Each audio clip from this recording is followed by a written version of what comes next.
First story. After years of abuse, my father now wants to build a relationship with my son. How can I ever let him near my child after everything he's done?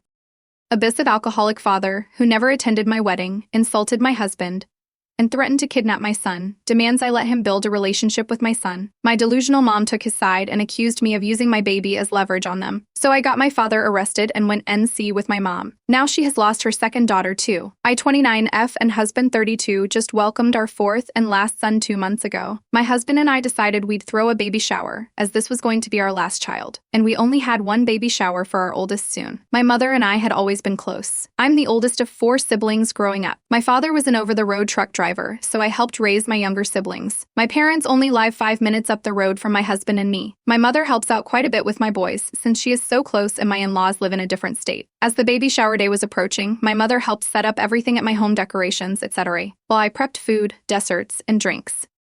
My husband was doing all the cooking. The night before the shower, my mother spent the night as we were up late putting up decorations. Now, at my shower, I was trying to host as well as help get the prepped food out to my husband, who was outside grilling. My father showed up to the shower drunk. Mind you, he has always been a drinker. He got into arguments with my mother, my best friend, and her husband. He finally left later that evening with my aunt, as he didn't drive. My mother had pulled a muscle in her back and just decided to stay another night at my house. The next morning was Father's Day. My father just showed up without calling until he was already in my driveway, which we've asked them not to do as we have a dog that doesn't like a lot of people. He is good with my husband, kids, and I, as well as my in-laws.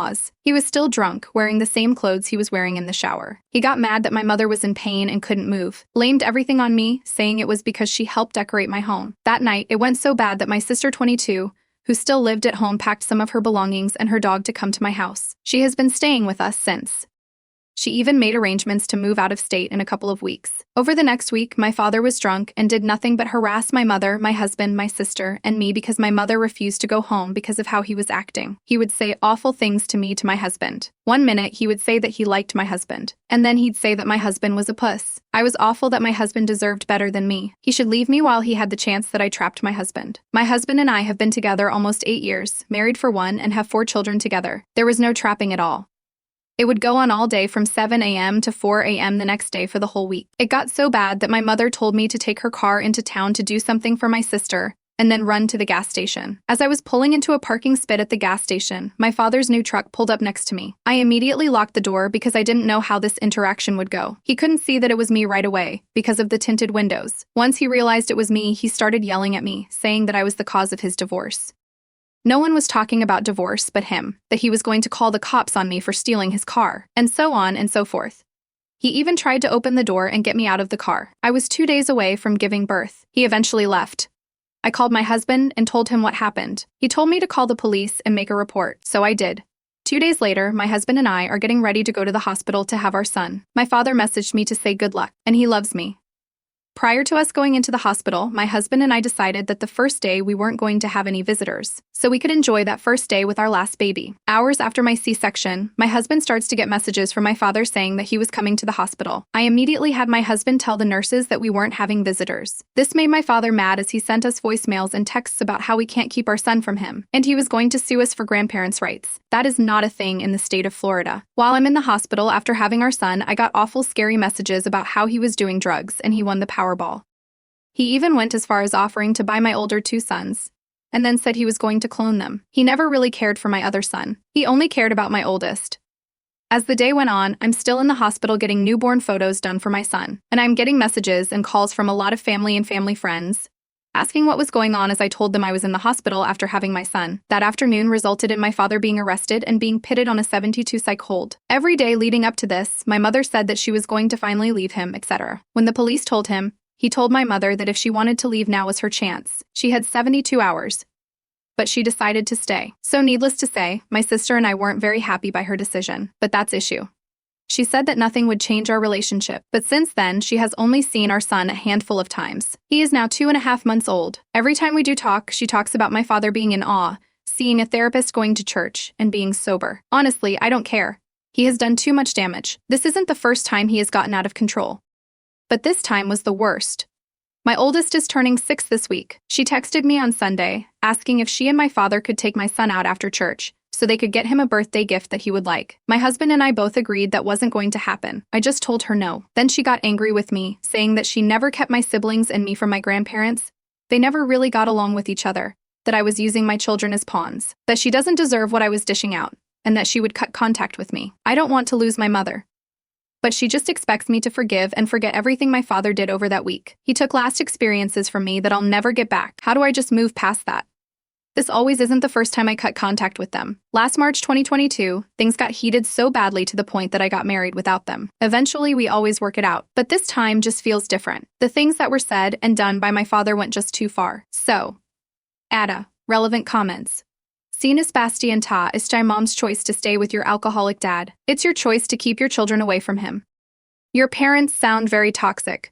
I would go LC for now. Your father's behavior is inexcusable. Your mom may forgive him, but you and D. Hay are under no obligation to do the same. I can't believe they weren't at your wedding. WTF. Your family, DH, and children deserve better. Best of luck.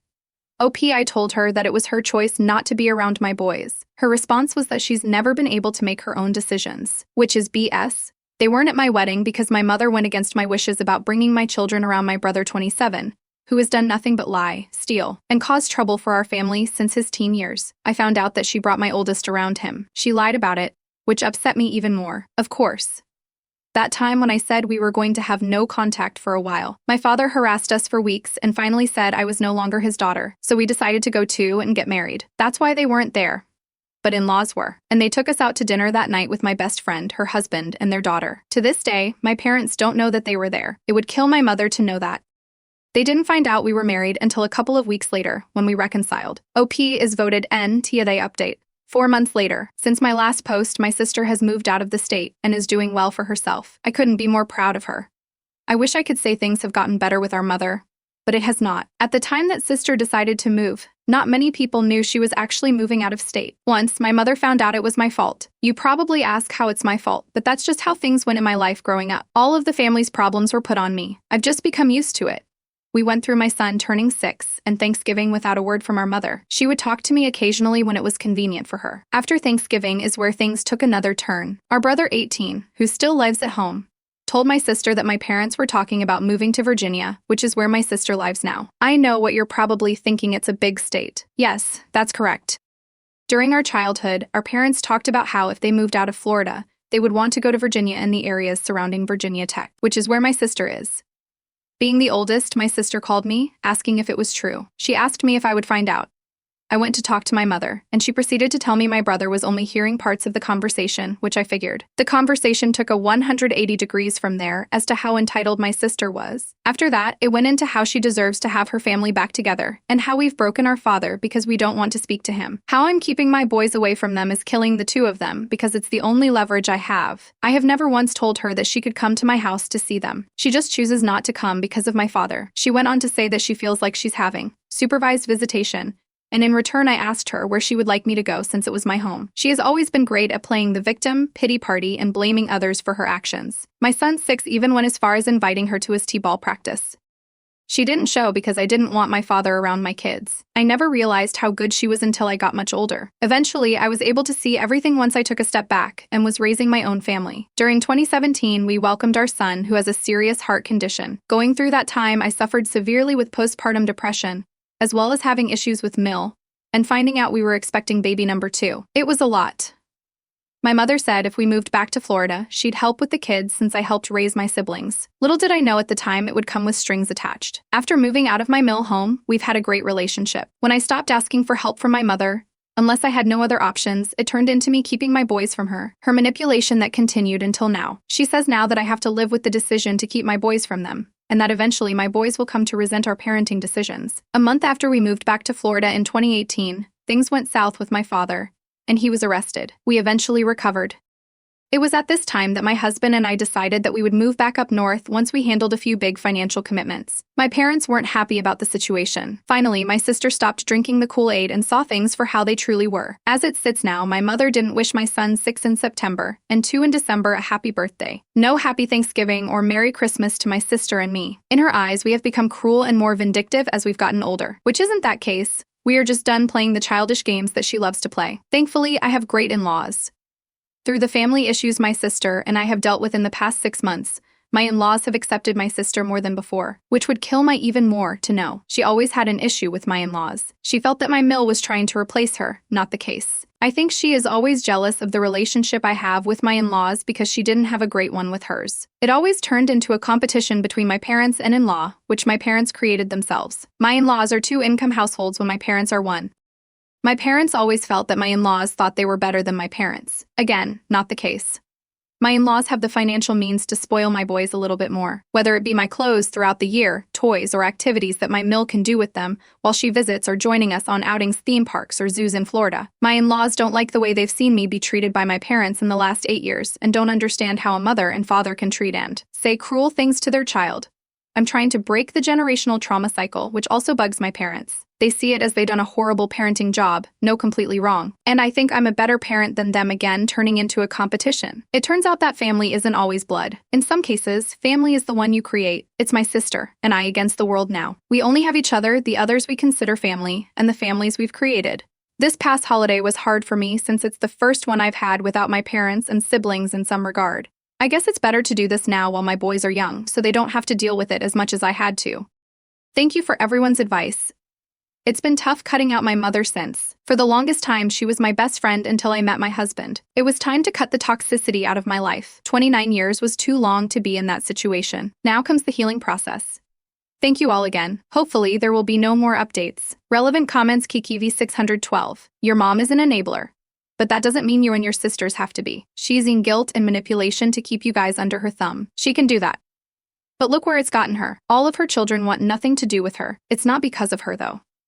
It's because she won't accept that your dad needs help. His drinking is what's driving your family apart. And the reason it's affecting her is because she's accepting his behavior. I would try to get all of your siblings together as a group to tell mom that you guys aren't trying to cut her out, but that you will no longer have a relationship with your dad until he gets sober and stays sober. And you can see, through his actions, that he's willing to get himself sober. You'll allow her into your life. But without your dad, kids will not be going to her home. And your father will not be welcome at yours, but she can see them at your home. Tell her you're not using your kids, but that you also will not subject them to your dad when he's drinking because it's not safe for them. I'd also encourage her to seek counseling. She can join Al-Anon to get support for what she goes through with your dad. I'd tell her this isn't the first time you've had to cut them off, but it will be the last. She needs to understand that enabling your dad is only going to prevent him from hitting rock bottom. If she loves him and wants him to get help, she will stop helping him. OP, I totally agree. But it's not that simple. According to my mother, he's been sober since he was released from his 72 psych hold. There are 4 of us. I'm the oldest. My sister is third in line. And then the 2 boys. My brother, who's 27, has nothing to do with our family because he has done nothing but cause trouble. I've already explained to her that I don't want to cut her out of my life or my kids' lives. She made the choice to wall away because I didn't want to have a relationship with my father. Sini's Bashan. I think your mom sounds narcissistic. She's always the victim. And everything is always someone else's your fault. Have you had any therapy? It sounds like you're doing a good job, but seeing a therapist may help you totally cut the cord. I think moving back to where you lived before would also help. I am so sorry that your parents are this awful. I am glad your sister got away. It's your turn. Good luck. OP, she's completely a manipulative, narcissistic, gaslighting person, the best I know. No therapy, which I probably should have, but I'm thankful for my husband and my in-laws. I honestly don't think I'd be able to get through this without them. That's the plan, to move up north.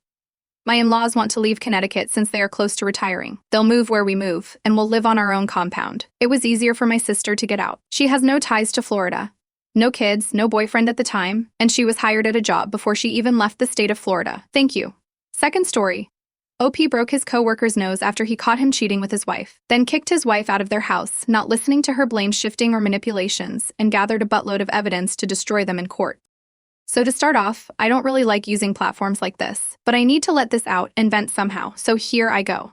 I'm 33M and my wife 30F, been together for 11 years, and I thought everything was good between us until recently. For some context, I work as a dispatcher for truckers, and it's a pretty good job. I get good benefits, and I make enough where we can both be comfortable. My wife had a job with building gaming computers, but she lost job due to cutbacks, so I've been the sole earner. And I've been picking up a lot of hours, and one day my car battery died on me. So I had my wife take me to work, and when we made it to the parking lot, I saw my coworker Andrew. I waved at him, and he walked over to say hello, and that when I introduced him to wife, and she got the car to shake his hand. And he looked at me and said that you never told me that your wife was so beautiful. She blushed, and I laughed, not thinking about it, saying, yeah, I'm lucky to have her. And then we both walked into work after I kissed my wife goodbye. Few days later, I got my car good and running, so I've been going to work like normal. But during lunch, I couldn't help but notice my wife's car in the parking lot. So I walked towards it and see her and Andrew talking and eating lunch in her car. I got upset, but kept it cool and knocked on her window. She opened door and said, "Oh, I forgot to tell you that me and Andrew were having lunch today together." Then Andrew said, "I hope you're not angry." I took deep breath and said no, and I turned around and walked to the car, because if I said anything else, it was going to start an argument. But I can feel my wife getting frustrated because I walk away like that. So later that day when I got home, she blew up one, saying that I embarrassed her in front of Andrew. And I said, "Why do you even care? And when did you even start hanging out with him?" She said, "I'm a grown arse woman, and I don't have to tell you shut," and then walked off. And since then she's been distant. And I noticed she's been on her phone more, calling and texting her friends. But I just know that it's Andrew, but I don't want to accuse her. Then I'm wrong, and I look like an arsehole. But at the same time, I want to say something. I don't know what to do. Update. I didn't think it'd blow like this, but I'd like to thank you guys for the advice and support. I talked to my friend, and he gave me an Apple AirTag. I'm going to put it in my wife's car and trail to see if I can find anything and collect evidence, so I don't get F at. I'm courting if we do end up divorcing. But a part of me doesn't want to do it because I don't know if I can handle the pain. And this went through a lot and been through a lot of shit. And I can't believe she's really going to throw it away this easily. But I'm still going to have to do it. I'll try to update again when I have the time. Update. Hey guys, I know it's been a while since I posted, but so much happened during that time span. And I finally found the time to update. First off, I would like to thank all of you guys for the support and advice. You really helped me. Quick recap.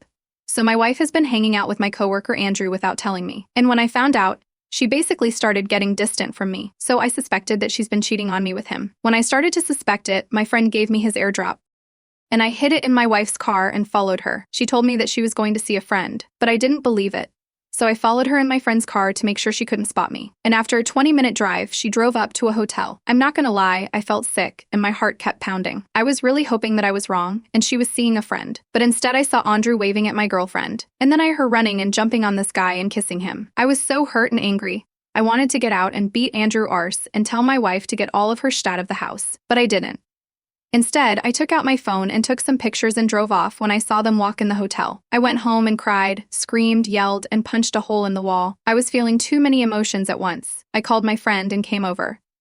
And I showed him the pictures and started crying again. I scream.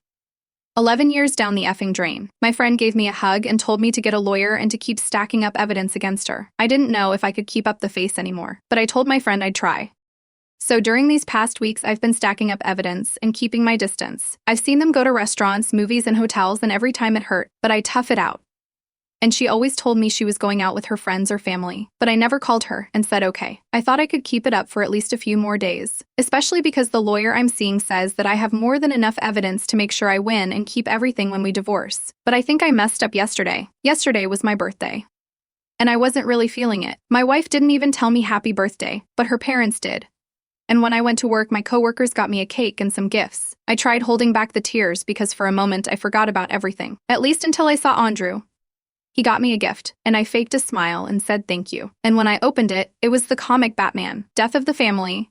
And I was actually surprised because no one at work knew I was into comics, and DC was my favorite. And when I told Andrew that, he said my wife told him. And then all I saw was red. Next thing I know, my coworkers are holding me back. And Andrew is in the corner, covering his nose and yelling, "What the FN?" I screamed.